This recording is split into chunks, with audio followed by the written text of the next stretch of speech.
E aí, tudo bem? Sejam bem-vindos e bem-vindas ao canal.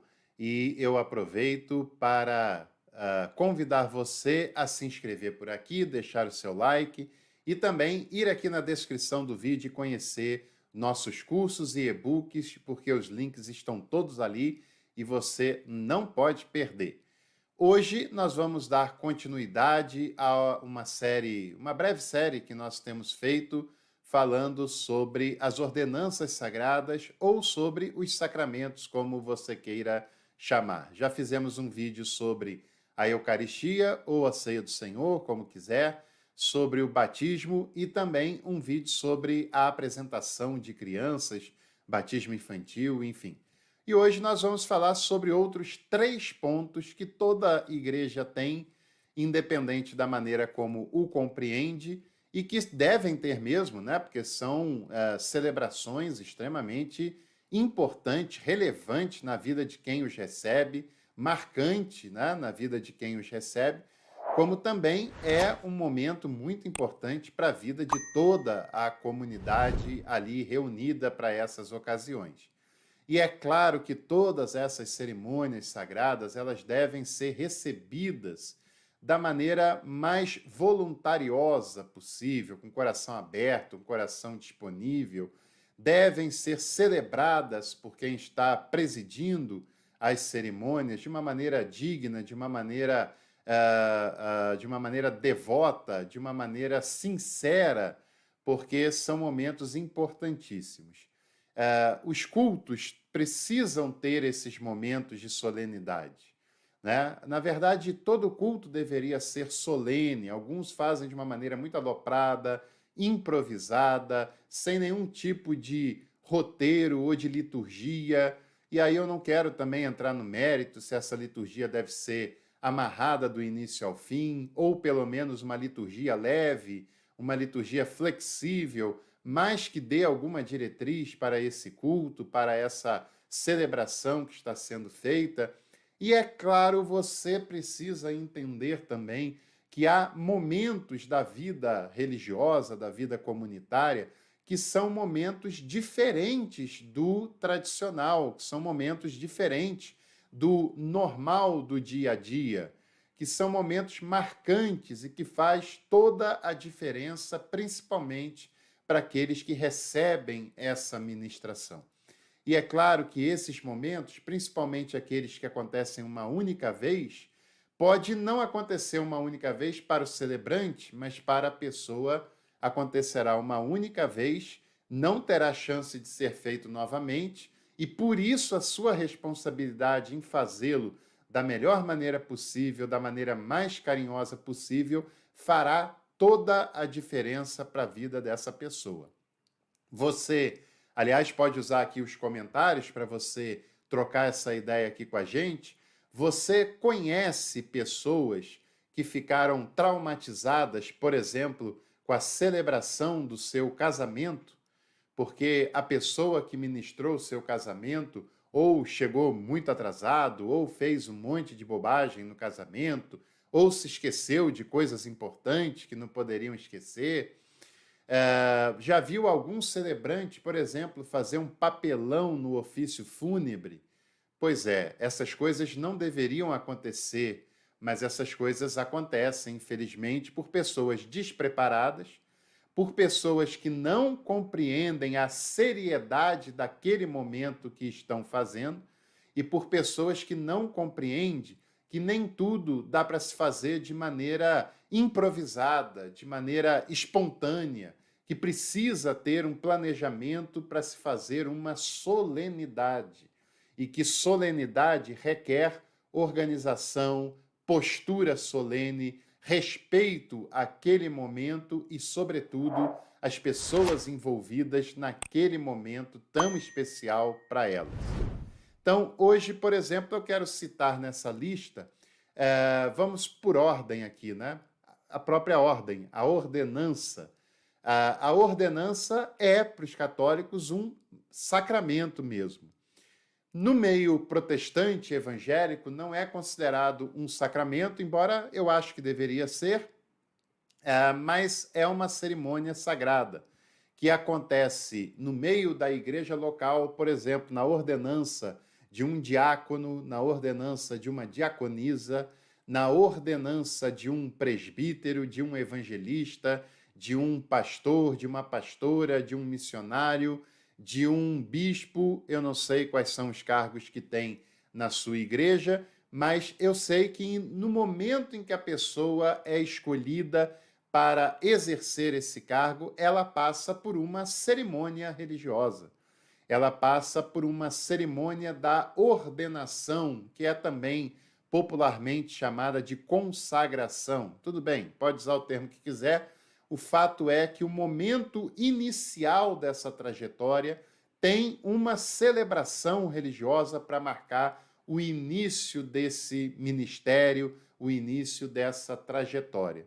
Independente qual seja o cargo, esse é um momento importantíssimo para a pessoa que recebe essa ministração, para toda a igreja que está recebendo um novo obreiro, seja diácono, pastora, presbítero, seja o cargo que for, e é claro, para a pessoa que ministra, por mais que já tenha feito isso muitas vezes, mas ela deve ministrar com todo carinho, com todo respeito, com toda seriedade, com toda celebração, porque ela pode ter feito isso várias vezes, mas aquela pessoa está recebendo pela primeira vez em toda a sua vida e essa data não será esquecida se ela faz isso com o mínimo de respeito a esse momento, né? Outro ponto também importante é o casamento, matrimônio, que também é um sacramento no catolicismo e é também, no mínimo, considerado uma celebração muito valiosa, muito importante nas igrejas evangélicas. Esse é talvez o momento mais solene da vida religiosa, né? É um momento em que os noivos se prepararam durante um tempão, tanto psicologicamente, emocionalmente, financeiramente, para aquele momento, né?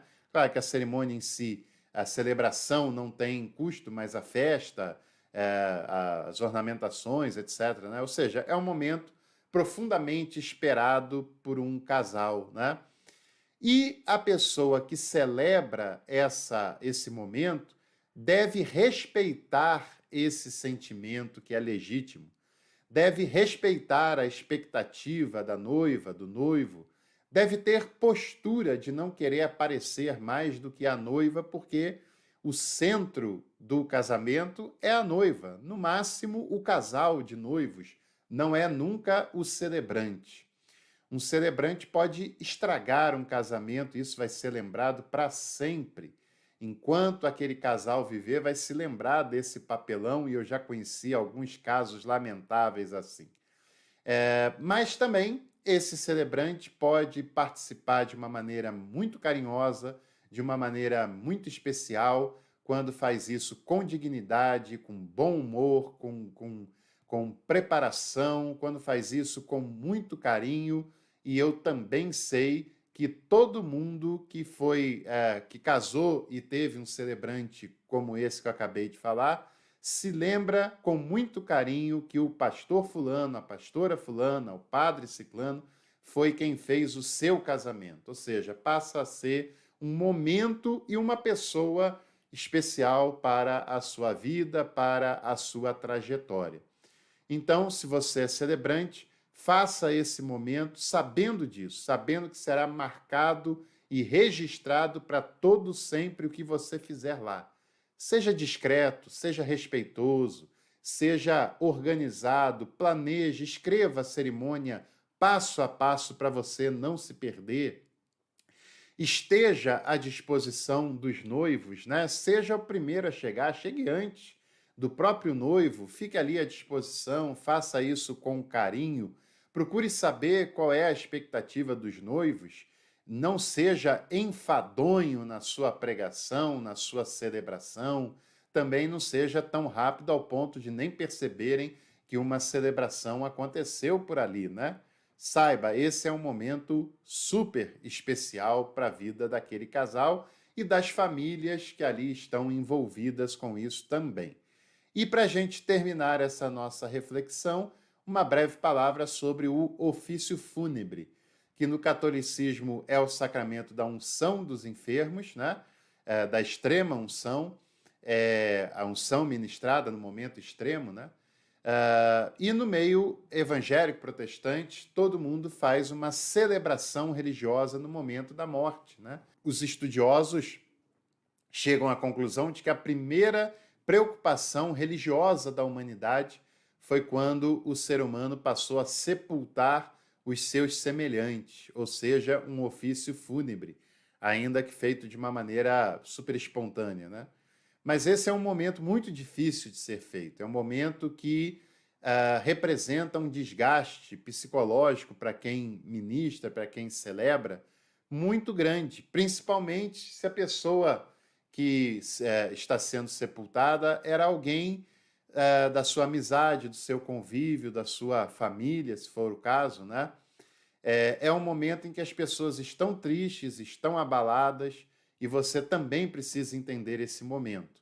Você precisa entender que não é momento de brincadeira, não é momento de gracinha, não é momento de ser inconveniente, de ser enfadonho, de ficar cantando até sabe-se lá quando. É um momento de ser discreto, é um momento de ser breve na sua exposição, é um momento de profundo respeito com a pessoa que está sendo sepultada e com toda a sua família. Não é um momento de usar de um evangelismo oportunista, de jogar na cara das pessoas que elas pertencem a uma outra religião. Não, é um momento de você apenas chorar com os que choram, de você apenas oferecer o seu apoio, a sua oração, aquilo que você pode fazer para que aquele momento seja mais brando e seja mais confortável do que costuma ser normalmente.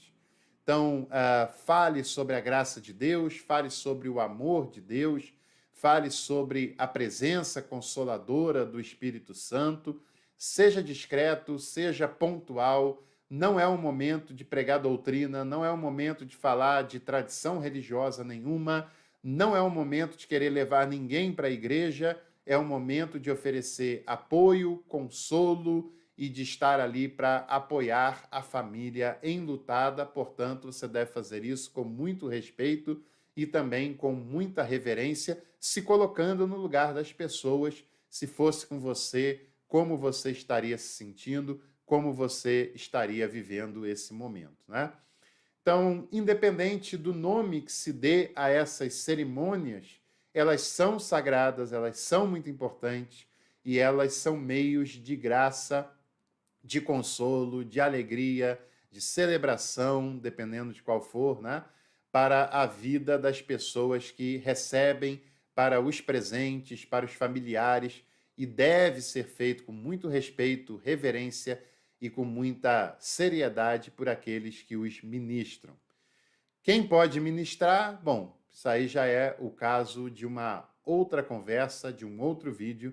Se você pedir, a gente fala mais à frente. Curta esse vídeo, compartilhe e também venha conhecer os nossos produtos clicando aqui na descrição. Abraço e até o próximo.